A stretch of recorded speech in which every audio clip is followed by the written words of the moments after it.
Praise the lord, హల్లెలూయా. మన ప్రభువైన యేసుక్రీస్తు నామములో మీ అందరికీ వందనాలు తెలియజేస్తున్నాను. ఈరోజు క్రైస్తవ్యంలో ఉన్న బహు బలహీనమైన పరిస్థితిని గురించి మనం ఆలోచన చేద్దాం. యేసయ్యను నమ్మాం, బాప్తిసం పొందాం, మందిరానికి వెళుతున్నాం, దేవుడు మాతో ఉన్నాడు అని అంటున్నాం. కానీ ఏ కోసైనా కూడా దేవుడు మనతో ఉన్న పరిస్థితులు కనబడట్లేదు. ప్రతి దానికి దేవుడు మాతో ఉన్నాడు అంటున్నాం, కానీ మన కుటుంబాల్లో కానీ మన వ్యక్తిగత జీవితాల్లో కానీ దేవునికి సంబంధించిన క్రియలు ఏవి కనబడట్లేదు. మనం దేవుని వాక్యాన్నే మనకు అన్వయించుకునే ప్రయత్నం చేస్తున్నాం, మన పరిస్థితులకు అన్వయించుకునే ప్రయత్నం చేస్తున్నాం. కానీ దేవుడు మన పక్షాన ఉన్నాడు అనే దానికి రుజువు ఒకటి కూడా కనబడట్లేదు. రోమ 8:31 ఉంది, దేవుడు మన పక్షాన ఉన్నాడు కనుక మనకు విరోధి ఎవడు అని.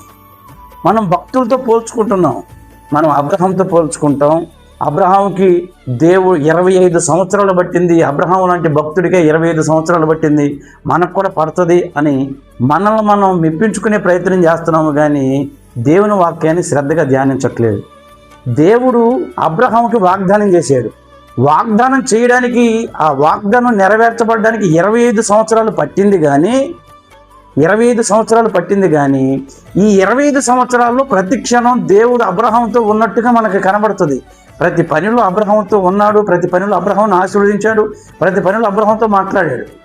యోసేపు ఉన్నాడు, యోసేపు ప్రైమ్ మినిస్టర్ అవ్వడానికి టైం పట్టింది. కానీ ప్రతి పరిస్థితుల్లో దేవుని హస్తం యోసేపుకు తోడుగానే ఉంది. మన జీవితాల్లో దేవుని హస్తం తోడుగా ఉన్నట్లు మనకి ఎక్కడ కనపడట్లేదు. మన భక్తిని మనం మెచ్చుకునే ప్రయత్నం చేస్తున్నాము, కానీ దేవుడు మనతో ఉండేటట్లుగా మన భక్తిని మనం చేయట్లేదు. చేయకపోగా వాళ్ళతో పోల్చుకుని వాళ్ళకి టైం పట్టింది, వీళ్ళకి టైం పట్టింది అంటున్నాం. ఏ భక్తునన్నా చూడండి, వాళ్ళు దేవునితో కూడా ఉండి నడిచారు గనక ప్రతి పరిస్థితుల్లో దేవుడు వారికి తోడుగా ఉన్నట్టు కనబడుతుంది. జోసెఫ్తో దేవుడు జైల్లో కూడా తోడుగా ఉన్నాడు. ఇంకా మనం గమనిస్తే దానియేలుతో వారి చెరలో ఉన్నా కానీ దానియేలుతో ప్రతి క్షణం దేవుడు ఉన్నట్టుగా కనపడుతుంది. దావీదు రాజు అవ్వడానికి టైం పట్టింది, కానీ ఏ పరిస్థితుల మధ్యలో అయినా దేవుడు దావీదుకు తోడుగా ఉన్నాడు. కాబట్టి మనం భక్తి చక్కగా చేయడం ప్రారంభిస్తే దేవుడు మనకు తోడుగా ఉంటాడు. అది మన కుటుంబ జీవితాల్లో కనబడడం ప్రారంభిస్తుంది. దేవుడు నిన్ను గొప్ప చేస్తానన్న వాగ్దానం ఉందే, వాగ్దానం నెరవేర్చబడడానికి టైం పట్టొచ్చేమో, కానీ ప్రతి క్షణం దేవుడు నీతో కూడా ఉండి ఖచ్చితంగా నిన్ను నడిపిస్తాడు. కాబట్టి ఏ విషయాన్ని బట్టి కాంప్రమైజ్ అవ్వకుండా వాక్యాన్ని చక్కగా చదివి వాక్యానుసారంగా నడుస్తూ దేవుడు మనతో కూడా ఉన్నాడు అనే నిశ్చయితలకు రావాలని కోరుతున్నా.